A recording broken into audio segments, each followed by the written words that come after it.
નમસ્કાર વિદ્યાર્થી મિત્રો, અગાઉના લેક્ચરમાં આપણે સાદા બોક્સ એટલે કે હેલ્પિંગ બોક્સ નો અભ્યાસ કર્યો હતો. આજે આ લેક્ચરની અંદર આપણે નાઉન નો અભ્યાસ કરીશું. આ બધી પ્રાઇમરી બેઝિક માહિતી છે કે જેના વડે તમને અંગ્રેજી ભાષા સાહિત્યની કે અંગ્રેજી ગ્રામરની પાયાની માહિતી બધી મળશે. કે ભાઈ હેલ્પિંગ બોક્સ શું છે એનો ગયા લેક્ચરમાં આપણે અભ્યાસ કર્યો, કેવી રીતે યુઝ થાય છે, બરાબર, કેવી રીતે એનો સેપરેટલી ઉપયોગ થાય છે. આ લેક્ચરની અંદર આપણે આજે વાત કરશું નાઉનની, બરાબર, ટાઇપ્સ ઓફ નાઉન. નાઉન શું છે અને એના પ્રકારો કેવા કેવા કેવી રીતે હોઈ શકે. તો ભાઈ નાઉન છે શું, બરાબર. તો આપણે સામાન્ય એવું કહી શકીએ, શું કહી શકીએ, a word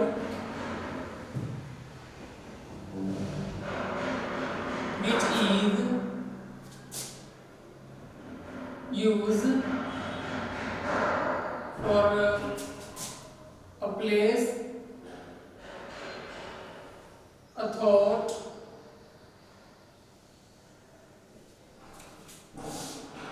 an idea or a group or an emotion, that is a noun. So the by a word which is used for a place, a thought, an idea of a, or group or an emotion, that is a noun. એટલે કે એક એવો શબ્દ કે ભાઈ જે કોઈ સ્થળ માટે, કોઈ થોટ એટલે વિચાર માટે, આઈડિયા, ગ્રુપ સમૂહ કે ઇમોશન, બરાબર, કે અહીંયા એને તો ઘણું બધું કહી શકો કે પ્રાણી માટે કે વ્યક્તિ માટે કોઈ પણ રીતે કહી શકો કે એના માટે જે કોઈ એક શબ્દ વપરાય છે એને આપણે અંગ્રેજીમાં શું કહીએ છીએ, નાઉન. નાઉન નો ગુજરાતી અર્થ શું થાય, નામ, બરાબર. કે ભાઈ એક એવો શબ્દ કે જે કોઈ પ્રાણી માટે, પશુ માટે, પક્ષી માટે, વ્યક્તિઓ માટે, ગ્રુપ માટે, વિચાર માટે, બરાબર, કોઈ એક સંસ્થા માટે, કોઈ પણ માટે જે શબ્દ ઉપયોગમાં આવતો હોય એને સામાન્ય રીતે આપણે શું કહીએ છીએ, તો કે નાઉન કહીએ છીએ. હવે અંગ્રેજી ભાષાની અંદર નાઉનના થોડાક પ્રકારો છે. મુખ્યત્વે ગુજરાતી આપણે જે અભ્યાસક્રમો છે બરાબર, એની અંદર ગુજરાતી મીડિયમના અભ્યાસક્રમોની અંદર 5 મુખ્ય પ્રકારોને બતાવ્યા છે. આમ જોવા જઈએ તો એના 2-3 બીજા વધારાના પ્રકારો પણ છે, પણ એ જનરલી આપણા યુઝમાં કોઈ આવતા નથી. યુઝમાં નથી આવતા એમ ન કહી શકીએ, પણ ટૂંકમાં આપણે ભણવામાં નથી આવતા એવું કહી શકીએ, બરાબર. તો જોઈએ એમાંનો પ્રથમ પ્રકાર કયો છે, તો હવે ફર્સ્ટ જે એનો ટાઈપ છે એ કયો છે, કોમન નાઉન.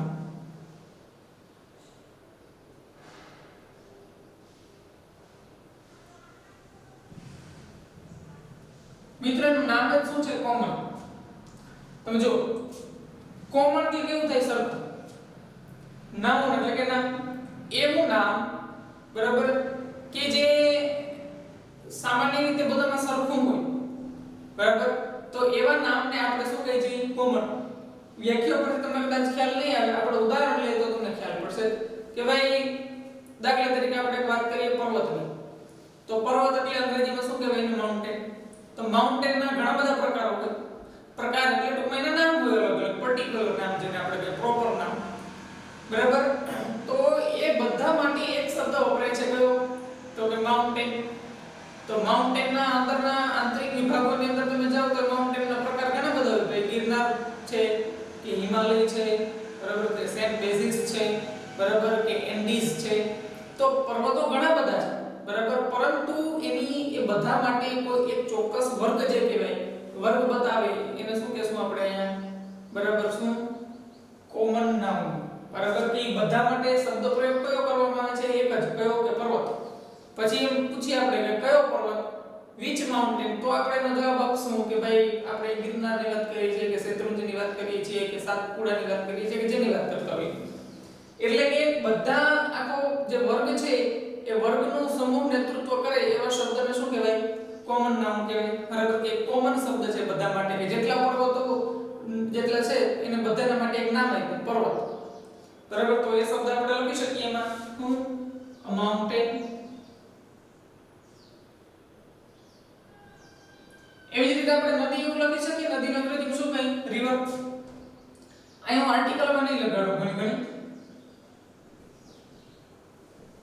કે ભાઈ નદીઓ તો નદીઓ છે એના પણ કેટલા બધા નામ છે ગંગા યમુના સરસ્વતી બરાબર થેમ્સ બરાબર નાઇલ નદી એમેઝોન નદી કેટલી બધી નદીઓ છે પણ એના અંદર પણ બધી જે નદીઓ છે એનું એક નામ આપ્યું શું તો કે નદી બરાબર ગમે તે હોય આપણે નામ ન આવડતું છતાં આપણે એને કેવી રીતે સંબોધિત કરીએ તો કે નદી નામ આવડતું હોય તો આપણે ગંગા નદી તો નદી તો એવું બોલીએ જ પણ એનું નામ લઈએ અને પછી એવું બોલીએ તો રિવરમાં પણ આપણે એવું કહી શકીએ કે ભાઈ આ નામ પણ કેવું છે કોમન નામ છે કે ભાઈ કોઈ પણ નદી હોય એના માટે એક શબ્દ શું આપણે વાપરીએ છીએ રિવર બરાબર તો પર્વતો માટે બરાબર પછી નદીઓ માટે એ બધા માટે એક કોમન નામ છે પછી આપણે એવું કહી શકીએ માણસોની વાત કરી હોય તો બરાબર કે અભોય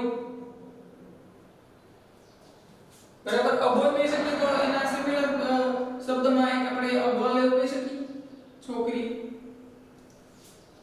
કહી શકીએ કે નહીં કે ભાઈ એ છોકરો કે છોકરી તો કયો છોકરો એની કોઈની ખબર પડતી નથી કે વાત થતી નથી કઈ છોકરી એની કોઈ વાત થતી નથી જો આપણે કોઈ નામ આપી દઈએ કે ફલાણો છોકરો ફલાણી છોકરી તો એ નામ કયા બની જાય પ્રોપર નામ બરાબર પણ અહીંયા કોઈ નામ આપવામાં આવેલું નથી બરાબર એવી જ રીતે તમે એક શબ્દ એવું લખી શકો a tree બરાબર પછી એવી રીતે એવું તમે લખી શકો જંગલ હકીકતે જંગલ શબ્દ જે છે બરાબર એ કલેક્ટિવ નાઉન ની અંદર પણ સમાવિષ્ટ થાય કારણ કે જંગલ એટલે કે વૃક્ષોનો સમૂહ તો વૃક્ષોનો સમૂહ બતાવતો હોય એને કેવું કહે આપણે કલેક્ટિવ નાઉન પરંતુ કોઈ પણ પ્રકારના જંગલ હોય તો એક નામ હોય બરાબર તરાઈના જંગલ છે કે ગીરનું જંગલ છે બરાબર પણ અહીંયા એક બધા માટે શું કે આપણે કયો કોમન શબ્દ વાપરીએ તો કે જંગલ તો જંગલ એવો શબ્દ પણ આપણે લખી શકીએ અથવા તો a forest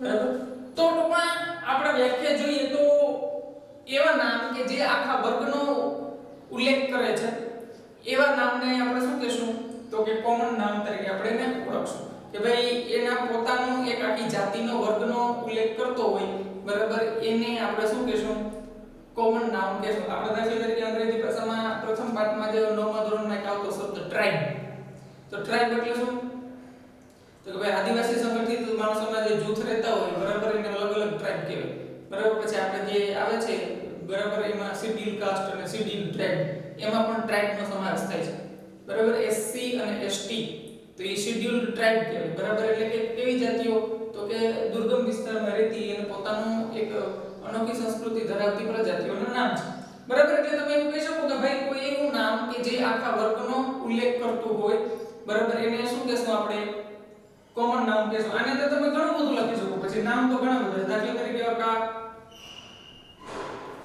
કારનું કોઈ ચોક્કસ નામ આપ્યું હોય તો કયું થઈ જાય પ્રોપર નામ નામ કાઢી પૂછે આપણે આપી છે કાર કોઈ મોટર ગાડી પછી એનો પ્રકાર ગમે તે એ રીતે તમે મોબાઈલ એવું પણ લખી શકો મોબાઈલ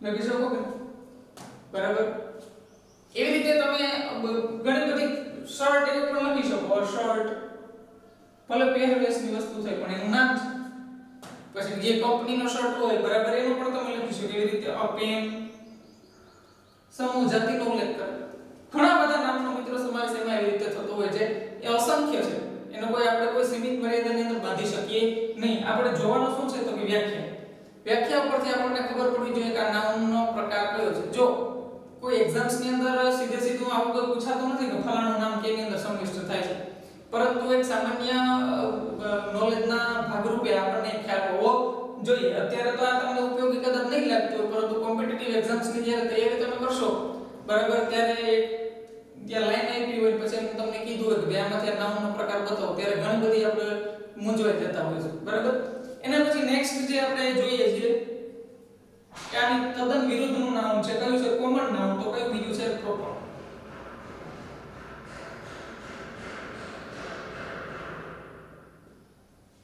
અહીંયા નામ જ એનું કેવું આપી દીધું છે પ્રોપર નામ એ તમને ખબર પડી જાય પ્રોપર એટલે ચોક્કસ એનું નામ કેવું હોય ચોક્કસ એને એ નામથી જ સંબોધિત કરવું પડે એનું બીજું કોઈ નામ કે વર્ગ કે જાતિ કોઈ બતાવ બતાવતું છે નહીં. બરાબર, અહીંયા શું છે, એક નામ છે આખી એની જાતિ કે નો વર્ગ બતાવે. દાખલા તરીકે માઉન્ટેન તો બધા પર્વતોની વાત, નદી તો બધી નદીઓની વાત, છોકરો તો બધા છોકરાની વાત, ગર્લ તો બધી છોકરીઓની વાત. એક જ શબ્દ છે આખી જાતિ સૂચવે છે. આ શબ્દ બહુવચનમાં નથી એવું નથી કહેતો. તમે જોજો, બોયઝ કે ગર્લ્સ કે એવી વાત નથી કરતો, પણ એક છોકરો છે આખી જાતિ સૂચવે એટલે કે કયો છે એ ખબર નથી એમ. a tree, a jungle, forest, car, mobile, shirt, ગમે તે રીતે વાત.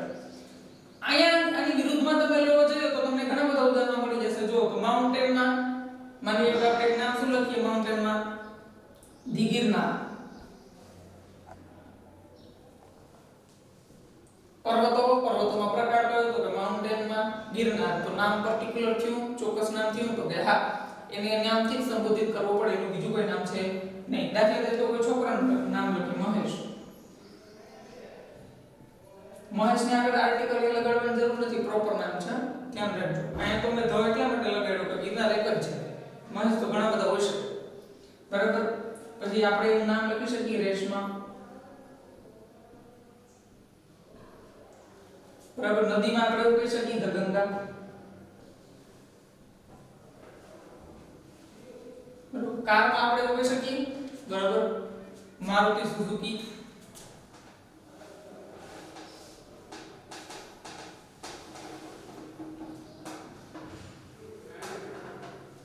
બરાબર, પેનમાં આપણે એવું કહીએ તો પાર્કર.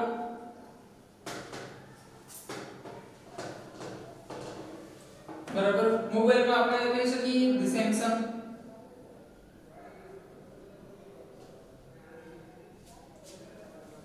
બરાબર, શર્ટમાં ઘણી બધી કંપનીઓ છે, જે પણ કંપની હોય તમે એનું નામ લખી શકો. બરાબર, બરાબર, નાની લેવી જીન્સમાં કે શર્ટમાં કે ડેનિમ કે એવું આવતું હોય. બરાબર, નોટ પ્લે કે આવતું હોય કે એ ઘણા બધા શર્ટ છે એનું તમે નામ લખી શકો છો. એમાં કોઈ એવું નથી કે ભાઈ આનું કોઈ યુએસ પોલો છે તો ટી-શર્ટ આવે છે, શર્ટ આવે છે. બરાબર, ઘણું બધું આવે છે.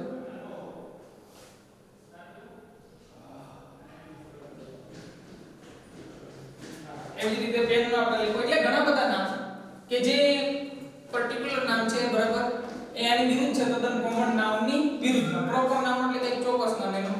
બરાબર, કોમન નાઉન ની અંદર શું સમાવેશ થશે? ભાઈ કોમન નાઉન એટલે કે એક શબ્દ કે જે આખા સમૂહ કે વર્ગ જાતિનો ઉલ્લેખ કરતો હોય. બરાબર, પ્રોપર નાઉન તો પ્રોપર નાઉન શું છે ભાઈ? તો કે એ કોઈ એક વ્યક્તિ, વસ્તુ કે સ્થળ. જો એક આ સ્થળનું આવી ગયું કે ભાઈ પર્વતનું આવી ગયું, એવી રીતે તમે વસ્તુ માટે કે વ્યક્તિ માટે કે કોઈ પણ માટે મૂકી શકો. આ અનંત છે, એનો કોઈ પાર ન પામી શકે. આપણે એમ નથી કે ટૂંકમાં આટલા ઉદાહરણો આમાં આવે, એથી વિશિષ્ટ ઉદાહરણો આવતા નથી. કોમન નાઉન અને પ્રોપર નાઉન ની આપણે વ્યાખ્યા અને સમજ્યા. હવે પછી આપણે નેક્સ્ટ જોઈએ.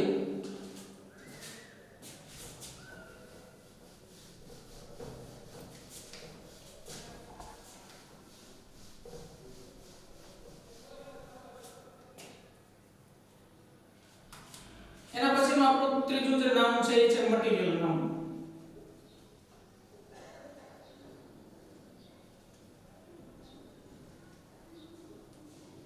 મટીરીયલ તમે સમજી શકો, મટીરીયલ એટલે કોઈ જથ્થો, વસ્તુ.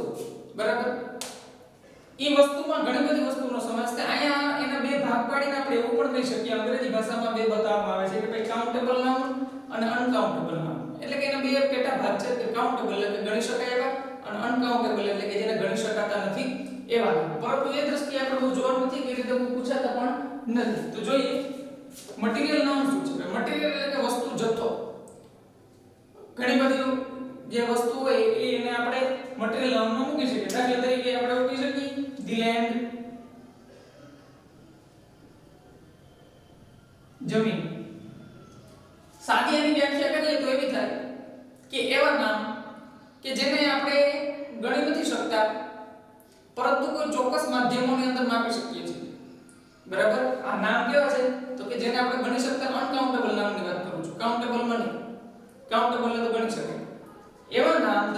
બરાબર, એવા નામ કે જેને આપણે ગણી નથી શકતા પરંતુ એના પ્રોપર જે માધ્યમો છે એની અંદર માપી શકીએ છીએ. તો આવા નામને કેવા નામ કહેવામાં આવે છે? મટીરીયલ નામ. દાખલા તરીકે મેં શબ્દ લીધો ધી લેન્ડ. તો લેન્ડ ને આપણે માપી ના શકીએ કે 5 કિલો, 6 કિલો, 7 કિલો. બરાબર, એને કોઈ ચોક્કસ ફોર્મમાં માપી શકાય કે ભાઈ 2 વીઘા, 3 વીઘા. બરાબર રીતે. અને આપણે જમીનની વાત કરીએ ત્યારે એવું નથી કહેતા કે કે મારી પાસે 5 જમીન છે કે 3 જમીન છે કે 1 જમીન છે, આપણે શું કહે 5 વીઘા છે કે 10 વીઘા છે કે 3 એકર છે કે પછી એના જુદા જુદા માધ્યમો વિસ્તાર પ્રમાણે અલગ અલગ હોય, એ પ્રમાણે આપણે એને યુઝ કરતા હોઈએ છીએ. એટલે કે શબ્દ છે આવા નામને તમે ગણી નથી શકતા, કોઈ ચોક્કસ માધ્યમોની અંદર માપી શકો છો. તો લેન્ડ, પછી દાખલા તરીકે આપણે લઈશું ક્લોથ્સ, તો કાપડ. કાપડને આપણે અલગ માધ્યમની અંદર માપી શકીએ કે નહીં? અહીંયા પાછું જેમ એકર કે વીઘાની અંદર માપતા તે ઈ પાછું માપ અહીં નથી બધું બેસતું, અને અહીંયા શેમાં માપવામાં આવે? મીટરમાં. માપ બધા એક જ છે બરાબર, પણ જેમ જેમ વસ્તુનો પ્રકાર આવતો જાય એ પ્રકાર પ્રમાણે એની મહત્તા પ્રમાણે બરાબર શું થઈ જશે? સૂક્ષ્મ રૂપ થઈ જશે. છે તો એ જ ક્લોથ્સને આપણે મીટરમાં માપી શકીએ? ગણી શકીએ? ગણી ન શકીએ. કાપડને હંમેશા મીટરમાં માપી શકાય કે મારી પાસે 5 મીટર કાપડ છે કે 10 મીટર છે કે તાકો આખો છે કે નહીં. એમ નથી કહેતા મારી પાસે 5 કાપડ છે, 6 કાપડ છે, 6 કપડા છે કે જોડી છે એવું કંઈ છે, પણ 5 કે 6 કાપડ છે એવું કહેતા નથી. 5-6 મીટર કાપડ છે એવું આપણે એની અંદર કંઈ નથી. દાખલા તરીકે ગોલ્ડ ધાતુ છે, એની અંદર સિલ્વર પણ, તો ગોલ્ડ છે સિલ્વર છે બરાબર, એને આપણે કેમ નથી કહેતા કે 5 સોનું છે, 6 સોનું છે, 10 સોનું છે, એમ નહીં. 1 તોલા સોનું છે, હકીકતે 1 કિલોનું જ રૂપ છે પણ સૂક્ષ્મ રૂપ છે, કારણ કે કિંમતી વસ્તુ છે એટલે કિલોમાં 2 કિલો કે માર્કેટમાં ન વેચાતું હોય બરાબર. એટલા માટે એનું નાનું સ્વરૂપ કયું બને? એવું તોલા, કે ભાઈ એને તોલા એના સ્વરૂપે આપણે એને માપી શકીએ. દાખલા તરીકે એવી રીતે આપણે કહી શકીએ રાઈસ, ચોખા બરાબર. એવી જ રીતે આપણે બીજા બધા ખાદ્ય પદાર્થો છે એના પર કહી શકીએ કે નહીં? વ્હીટ બરાબર, સુગર, મિલ્ક કહી શકીએ કે નહીં બરાબર. એવી રીતે આપણે મની, હવે તમને કહેશે આને તો ગણી શકાય છતાં પણ એનો સમાવેશ કેમાં થાય છે? મટીરીયલ નાઉનમાં. દ્રવ્ય, નાણાને તમે કોઈ પણ આપણા પુસ્તકો જૂના વાંચજો એની અંદર શું કહેવામાં આવે છે? એને દ્રવ્ય. દ્રવ્ય એટલે અહીંયા જે પાણીમાં વિઘટિત થઈ જાય એવું આપણે રસાયણશાસ્ત્ર પ્રમાણે એનો અભ્યાસ નથી કરવાનો. મની એટલે શું થાય? દ્રવ્ય. તમારી પાસે કેટલું ધન ધાન્ય દ્રવ્ય છે બરાબર, તો એ સંદર્ભમાં મેં અહીંયા એને લખ્યું છે. તમે જો gold, silver, rice, wheat, sugar, milk, money બરાબર, એ રીતે તમે ઘણી બધી વસ્તુની અંદર આની અંદર લખી શકો મિત્રો બરાબર, કે ભાઈ આ બધી જે વસ્તુ છે એને કોઈ ચોક્કસ પ્રમાણમાં માપી શકાય છે, એને ગણી શકાતા નથી. હવે તમે વિચાર કરો કે ઘઉં લેવા આપણે દુકાને ગયા હોય ને એમ કહી મને 50,000 દાણા ઘઉં આપો, તો શું કરવાનું? દુકાનદારને તમે બધા વર્ગો તો અહીંયા જે 50,000 દાણા માન ગણી લ્યો. એટલે આપણા મહાન વ્યક્તિઓએ એના માપ વિકસાવ્યા બરાબર. અને પાછા ઘઉંના દાણામાં ઝીણો અને જાડો એવો હોઈ શકે ને, તો દાણા પ્રમાણે ગણતરી કરીને તમે જો તો કોકને લોસ થાય કોકને ગેઇન થાય. એટલા માટે એને ચોક્કસ માપ વિકસાવ્યું ભાઈ આટલા માપમાં ગણીને આ પ્રમાણે દેવું. એટલે આપણે વીટને ગણીને લઈ છીએ, સુગરને ગણીને લઈ છીએ નથી લેતા. એનો એક માપ છે, અડધો કિલો, કિલો, 2 કિલો, 5 કિલો, મણ જેને જેટલી જરૂરિયાત. મિલ્ક તો લીટરમાં માપીએ એને. ઘઉં, ખાંડ, રાઈસ એને કેમાં માપીએ? કિલોની અંદર માપીએ. જમીન તો એને કેની અંદર માપીએ? વીઘાની અંદર માપીએ, એકરની અંદર માપીએ. ક્લોથ છે તો એને મીટરની અંદર માપીએ બરાબર. સિલ્વર, ગોલ્ડ છે તો એને તોલાની અંદર માપીએ. આ બધા એના મિત્રો શું છે? માપ છે, કે માપની અંદર એને શું કરી શકાય છે? માપી શકાય છે, એને ગણી શકાતા નથી. ગણી શકાતા નથી એટલે અહીંયા પૂર્ણ વિરામ નથી આવતો, નહીં ગણી શકાય. કોઈ એમ ધારીને કહે કે નહીં ગણીને જ રહો, ગણી તો શકાય ને પણ એનું કોઈ ચોક્કસ એપ્રોપ્રિએટ માપ કહી શકાય નહીં. એટલા માટે શું કરવાનું? તો એને ગણવાનું નથી, એને કોઈ ચોક્કસ ફોર્મની અંદર આપણે શું કરવાનું છે? સ્વીકારવાનું છે. એટલા માટે એવા નામ કે જે નામને આપણે ગણી નથી શકતા બરાબર, માપી શકીએ છીએ, એવા નામને કેવા કહી શકીએ? આપણે મટીરીયલ નામ કહી શકીએ. એવા તો પછી તમે આજુબાજુ તમે જોશો તો તમને કેટલાય એવા ઉદાહરણો મળશે બરાબર. તમારા રસોડામાં એમાં પછી હું સિમિલર વર્ડ એવા લેતો નથી બરાબર. વિડિયોની લેન્થ મોટી થઈ જાય એટલા માટે તમારે આજુબાજુ જોઈને ઉદાહરણો કલેક્ટ કરવાના છે બરાબર. એના પછી ચોથું નામનો પ્રકાર જે આવે છે એ છે એબ્સ્ટ્રેક્ટ નામ.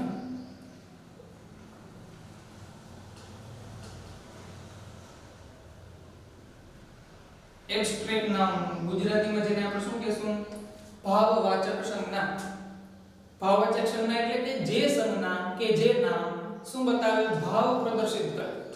આ સંજ્ઞાને ના તો ગણી શકાય ના તો જોઈ શકાય, બરાબર, ના એને માપી શકાય, એને કાઈ ન કરી શકાય, માત્ર ને માત્ર એને અનુભવી શકાય. The noun which cannot be measured, કે ગણી શકાતું, માપી નથી શકાતું, which is not accountable, જે કાઉન્ટેબલ પણ ન હોય. It may or it can be only feel, માત્ર એને શું કરી શકીએ આપણે, ફીલ કરી શકીએ, અનુભવી શકીએ. એવા નાઉનને કેવું કહેવામાં આવે છે? એબ્સ્ટ્રેક્ટ નાઉન કહેવામાં આવે. બરાબર, કે કોઈ દેખાતા નથી, બરાબર, નરી આંખે જોઈ ન શકાય, એને માપી પણ ન શકાય, એને ગણી પણ ન શકાય, પણ માત્ર એને અનુભવી શકાય છે. બરાબર, એવા નાઉનને કેવા નાઉન કહેવામાં આવે છે? તો કેવા નાઉન? Abstract noun. બરાબર, દાખલા તરીકે સાદા ઉદાહરણોથી શરૂઆત કરીએ તો એક નાઉન આપણે લખી શકીએ હેપીનેસ. એનો સિમિલર વર્ડ હું બીજો લખું તો જોય. ઉદાહરણ પહેલા આપણે લખીએ તો સમજીએ. એનો બીજો અર્થ લખીએ તો આપણે લખીએ રિજોઇસ. બરાબર, પછી નેક્સ્ટ એક વર્ડ લખીએ confidence.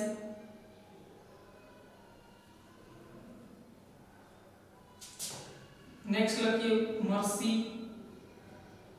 Next guilty. Next power. બરાબર, પછી નેક્સ્ટ વર્ડ ની અંદર આપણે લખીએ બધો બહુ જાણીતો અને ચર્ચિત લવ. બરાબર, એવા ઉદાહરણો કે જે ઉદાહરણો સોરી જે નામ ને માત્ર આપણે અનુભવી શકીએ, એની અંદર આપણે કોઈ પણ પ્રકારની જોઈ નથી શકતા, ગણી નથી શકતા, બરાબર, માત્ર ને માત્ર એ જે અનુભવી શકાય છે એવા નામને શું કહેશું આપણે? એબ્સ્ટ્રેક્ટ નામ. હેપીનેસ, ખુશ, જોય, આનંદ, રિજોઇસ, ઉત્સાહ, કોન્ફિડન્સ, બરાબર, આત્મવિશ્વાસ, મર્સી, દયા, બરાબર, ગિલ્ટી, અપરાધ ભાવ, કોઈ પ્રત્યે ખરાબ કર્યું હોય પછી જે આપણે મગજમાં વિચાર ઉદ્ભવે ને બહુ ખોટું થઈ ગયું એને ગિલ્ટી કહેવાય. પાવર, શક્તિ, લવ, પ્રેમ, બરાબર, આ બધા ઇમોશન્સ છે. શું છે? ઇમોશન્સ છે. આ ઇમોશન્સ ને તમે જોઈ શકતા નથી, માત્ર ને માત્ર તમે શું કરી શકો છો? અનુભવી શકો છો. બરાબર, એટલે અનુભવેલા શબ્દો છે એને આપણે કઈ કેટેગરીમાં મૂકશું? એબ્સ્ટ્રેક્ટ નામની અંદર મૂકશું. જેટલા પણ ભાવવાચક નામ છે, બરાબર, એ બધા ભાવવાચક નામની અંદર શેનો સમાવેશ થશે? એક શબ્દની અંદર એવું લખી શકીએ પેશન. બરાબર, જોમ જોશો. એક બીજો શબ્દ પણ એવો થાય.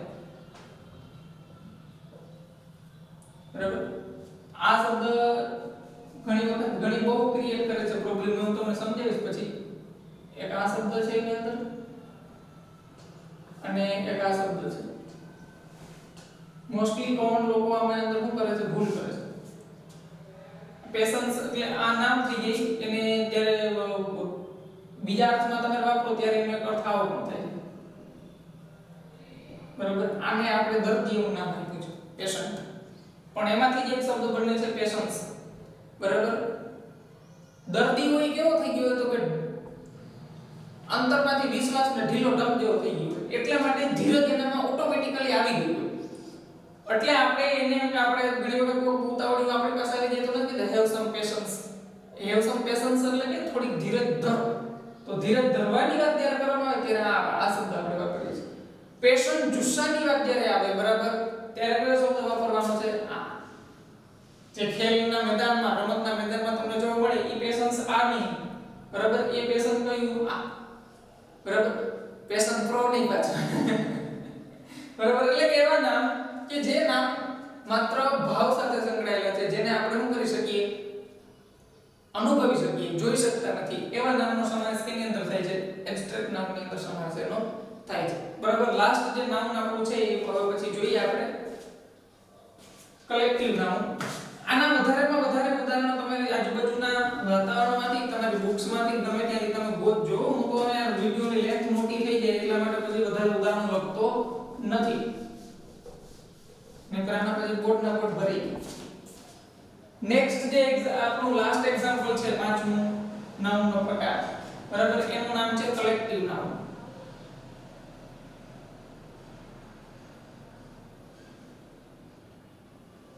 કોમન નાઉનની અંદર આપણે જોયું હતું કે કોઈ એક શબ્દ છે એ આખા ગ્રુપનો ઉલ્લેખ કરે છે. અહીંયા પણ એવું થશે પણ થોડોક ફેર છે.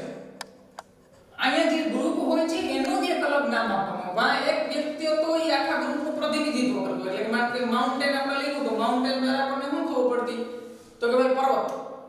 તો એક શબ્દ છે કે બધા પર્વત વતી આપણે કેવું છે બધાને પર્વત કહેવામાં આવે. જ્યારે અહીંયા જે કોઈ વસ્તુનો સમૂહ હોય, વસ્તુ, વ્યક્તિ, પદાર્થ, પ્રાણી, કોઈ પણનો સમૂહ હોય એને આપણે શું કહીએ છીએ? એનું એક નામ આપીએ છીએ ચોક્કસ. બરાબર, દરેકનું ગ્રુપ કેવું નથી કે એનું એક ચોક્કસ નામ હોય છે. એટલા માટે આપણે એને શું કહીએ છીએ? Collective noun. કલેક્ટ એટલે કે ભેગું કરવું, જે સમૂહ જ્યાં રચાય છે એને કલેક્ટિવ નાઉન આપણે કહીએ છીએ. તો જોઈએ એની અંદર ઉદાહરણો કેવા કેવા આપણને જોવા મળે. તો પહેલું ઉદાહરણ આપણે ક્લાસથી શરૂઆત કરી તો ક્લાસ. ક્લાસ શેનો સમૂહ હોય? તો કે વિદ્યાર્થી અને શિક્ષકનો સમૂહ હોય કે નહીં? પ્રાણીથી શરૂઆત કરી તો પ્રાણીને સમૂહને શું કહેવાય છે? તો કે હર્ડ. પ્રાણીઓના સમૂહને શું કહેવાય? હર્ડ. એવી રીતે પક્ષી હોય તો પક્ષીના સમૂહ